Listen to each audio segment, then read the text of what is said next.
అందరికీ praise lord. ఈరోజు నేను సిబిఎస్లో నేర్చుకున్నది నెహ్మాను స్టోరీ. నెహ్మాను ఒక రాజు. నెహ్మానుకి అంత పెద్ద చిన్న చిన్న కుడుకులు ఉండేయంట.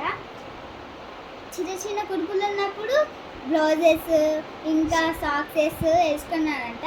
పెద్ద అవే ఉన్నాయంట. ఎందుకంటే అందరికీ కనిపించకుండా వాళ్ళు కూడా బాధపడతారనేసి నెహ్మాను వేసుకున్నారంట బ్లౌజెస్.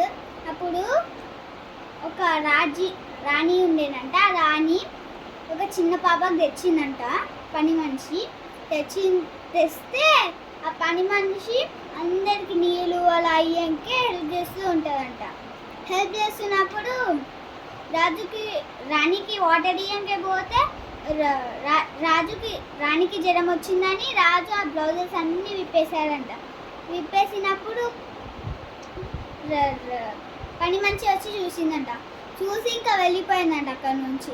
రాణికి అడిగితే రాణి ఎందుకు రాజుకి అన్నిగానే పుల్లున్నాయి అని అడగగానే రాణి చెప్పిందంట అతనికి చిన్నప్పటి నుంచి అలానే పుల్లున్నాయి అని చెప్పిందంట. పుల్లున్నాయన్నప్పుడు ఇంకా ఒక పాస్టర్ అంట. ఆ పాస్టర్ అంకుల్ దగ్గర పని మనిషి చెప్పిందంట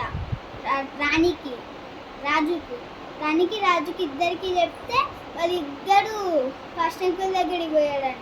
పాస్టర్ అంకుల్ అని అంటున్నారు, ఏ ప్రేయర్ చేసినా కూడా తగ్గదు, అక్కడ ఒక నది ఉంది, అక్కడ 7 సార్లు ముదుగుతే తగ్గవుతుంది అని అనగానే నెహ్మాను విని మునిగాడు అనమాట. మునిగానే అన్ని పుల్లన్నీ తగ్గాయి. 5 సార్లు మునిగాడు, 7 సార్లు కూడా మునిగాడు. మునిగితే ఇంకా అన్నీ తగ్గైపోయాయి.